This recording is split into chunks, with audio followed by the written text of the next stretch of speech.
Mesdames et messieurs, bonjour et merci de rester scotchés sur votre télévision préférée, Pakao Media TV. Bienvenue dans votre émission Culture Arc-en-Ciel, présentée par votre fidèle serviteur Malan Dabo. À la caméra, nous avons Khalid Djemé et Algassimou Diallo. Aujourd'hui, nous sommes au Centre culturel régional de Sédhiou. N'est-ce pas, nous allons recevoir, n'est-ce pas, un artiste d'une dimension internationale, une légende vivante de la musique casamançaise. Mesdames et messieurs, tout de suite et maintenant, nous allons à la rencontre de cet homme multidimensionnel.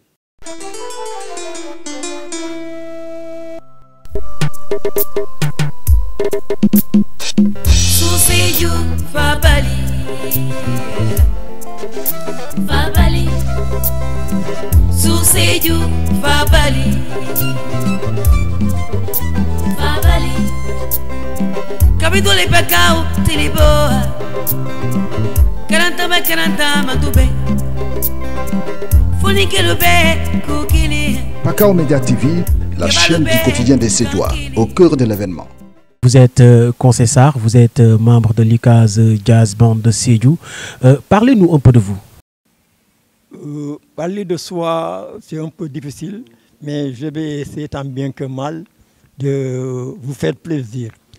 Et je m'appelle Amadou Leïsar, dit conseiller. Et voilà, donc parce que tout simplement, mon homonyme à l'époque était conseiller territorial. Il faisait partie des premiers députés du Sénégal, d'où le nom, surnom, conseil. Mais sinon, mon nom, c'est Amadou Leïsar. Donc, je suis issu d'une famille originaire de Saint-Louis. Nous sommes venus s'installer ici à Sédhiou pour les besoins de l'administration coloniale. Alors, dites-nous un peu, vous avez eu n'est-ce pas, à entrer dans l'orchestre mythique de la région de Sédhiou, UCAS Jazz Band de Sédhiou. Alors, comment vous avez intégré cet orchestre? Bien, avant d'intégrer l'orchestre, d'abord, très jeune, j'ai été piqué par le virus de la musique. Donc, nous aimions justement beaucoup travailler dans les veillées nocturnes, qu'on appelle ici Fani Kendiro ou Kassak en Wolof. Voilà, donc on aimait bien et j'étais un grand mélomane aussi. J'aimais la musique. Donc à force d'aimer la musique, je suis devenu praticien moi-même. Donc c'est ce qui m'a poussé, n'est-ce pas, à fredonner quelques airs de chansons. Donc quand la nécessité justement d'intégrer la deuxième formation de l'UCAS, quand il a été question de créer une deuxième formation à l'UCAS, donc ça a été une occasion pour nous sur laquelle on a sauté pour faire nos premiers pas dans la musique. Mais on était d'abord, pour un premier temps, on était dans l'orchestre du CEG de Sédhiou. Bon, on n'avait pas d'instruments, mais on était quelques éléments prêts, on jouait. Et comme l'UCAS animait chaque année la grande soirée du CEG, donc c'était une occasion pour nous de nous faire jouer quelques morceaux. Donc quand on a intégré l'orchestre, la deuxième formation, c'était à partir de 1973 que nous sommes devenus dans la deuxième formation de l'UCAS. Votre inspiration? Bon, alors, comme je vous l'ai dit, avant d'être un auteur-compositeur, j'ai beaucoup aimé d'autres artistes sur lesquels je copiais. Donc, si j'ai bonne mémoire, je crois que mon premier morceau, c'est Douga. Jala yeko sando, jala yeko dula, jala pe jala to, jala puma jala di, jala oh. C'est ça, c'est un peu ça, c'est un morceau guinéen. Voilà, donc ça a été, je crois, le premier air que j'ai fredonné en musique. Bien, j'ai fait quand même, à nos jours, j'ai au moins une cinquantaine de titres avec l'UCAS Band de Sédhiou. Voilà.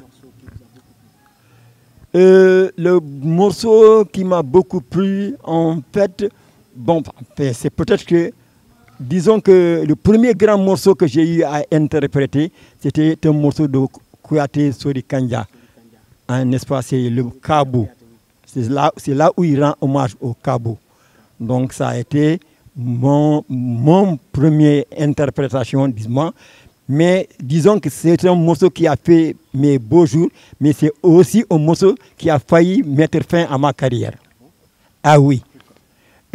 Parce que, vous savez, vous êtes artiste, vous avez pu, dès les premières heures, bénéficier de certaines fonctions que nous, on ne connaissait pas. Donc, voilà. Donc, nous, à nos débuts, en studio, on ne savait pas qu'il fallait procéder à des plaquages.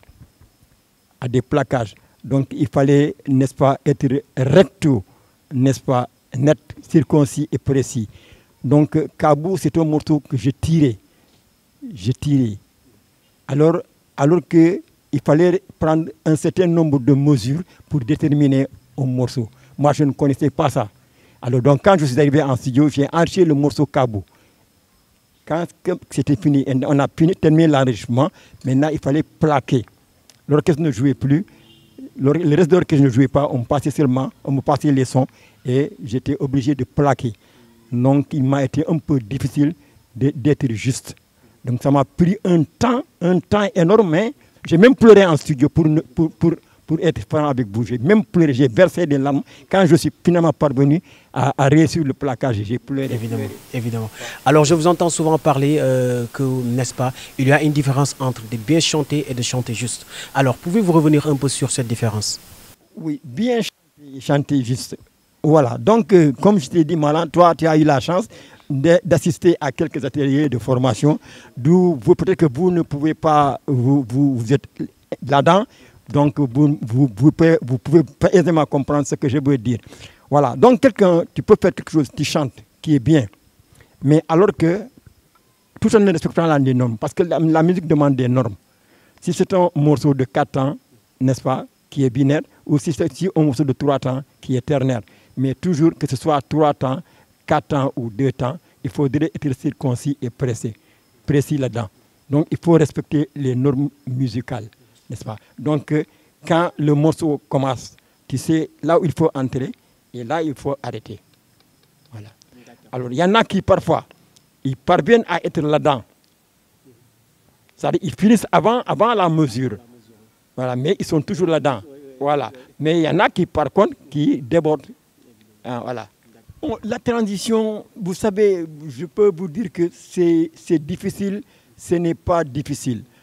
C'est un peu difficile parce que il est un peu difficile de faire comprendre aux jeunes notre combat qu'on mène. Parce que nous, il faut travailler sur le patrimoine culturel de la Casamance naturelle qu'il faut imposer. Voilà. Donc, alors que la musique nous est venue, d'ailleurs, la musique avec orchestre, c'est quelque chose qui nous est venu d'ailleurs. Mais nous avons notre propre culture à nous, nous avons nos propres valeurs. Maintenant, qu'il faille rendre ça international, donc on est obligé de respecter ces normes, les normes musicales, pour pouvoir être accompagné par n'importe quel musicien ou jouer avec n'importe quel orchestre. Donc c'était un peu ça. Donc vous savez, c'est un peu difficile de faire comprendre aux jeunes qu'ils ont une valeur sûre qui est là, mais ils vont chercher cette valeur-là ailleurs. Voilà, c'est surtout ça, quoi. Culture arc-en-ciel présentée par votre fidèle serviteur Malan Dabo sur Pakao Media TV.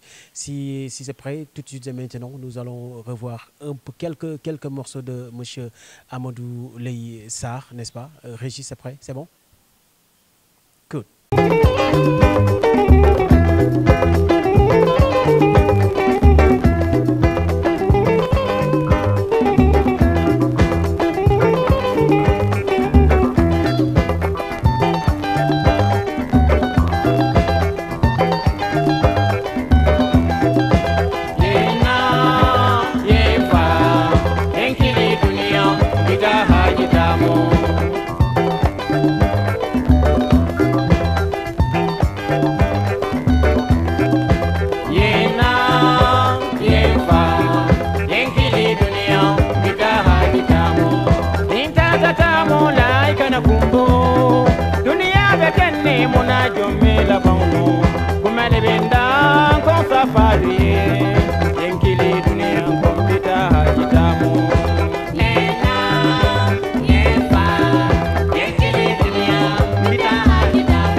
Comme on le dit en musique, il y a souvent des bas et des hauts. Tantôt ça marche bien, tantôt ça ne marche pas, mais c'est comme ça. C'est une carrière que nous avons menée en dents de scie. Nous avons eu une carrière en dents de scie où l'orchestre a connu un temps fort, n'est-ce pas? Après, on a connu un passage à vide et on est en train de se relancer actuellement, n'est-ce pas, avec la nouvelle génération, parce que si vous suivez de près, la plupart des musiciens de Lucas sont décédés. Mais heureusement qu'il y a la jeune génération qui est là, qui a compris, n'est-ce pas, qui est en train de marcher sur notre pas, avec qui nous travaillons en ce moment, n'est-ce pas, qui compose le gros du groupe. Lucas Band et Yaya Jammeh, c'est une réalité qu'on a vécue. Mais réellement, ce n'est pas Yaya Jammeh qui nous a fait venir en Gambie. Nous, on était partis bien avant Yaya Jammeh. On connaissait la Gambie au temps de Jawara. On allait souvent pour des contrats en Gambie parce que nous avons le même patrimoine. On parle mandingue, c'est les mêmes items qu'on retrouve. Voilà, donc on était parti pour un contrat de 2 jours en Gambie, n'est-ce pas, qui a coïncidé avec un événement de Yaya Jammeh. Donc de 2 jours, on a fait plus de 21 ans en Gambie avec Yaya Jammeh. D'accord, quel est votre dernier mot à la fin de cette émission? En tout cas, je suis très très honoré. Encore une fois, toujours c'est un plaisir pour moi de venir remémorer, de faire revivre Lucas. Voilà, donc mais nous préparons un événement, n'est-ce pas? Voilà, donc qui doit être un mémorial avec Lucas. Voilà, donc c'est mémoire qu'on va rendre aux disparus de Lucas, n'est-ce pas? Donc la jeune génération est là, qui sera sur le plateau, n'est-ce pas? Mais le maître d'œuvre est là, si vous pouvez l'approcher, c'est Idin Jong qui est le maître d'œuvre de cet événement-là, quoi. Voilà. Mesdames et messieurs, je vous donne un rendez-vous à très bientôt dans votre émission. Amadoulay Conté, c'est mon nom. Amadoulay Sarr. D'accord, Amadoulay Sarr. Allez, merci beaucoup. C'était un réel plaisir, n'est-ce pas, de vous avoir servi sur votre chaîne préférée, Pakao Media.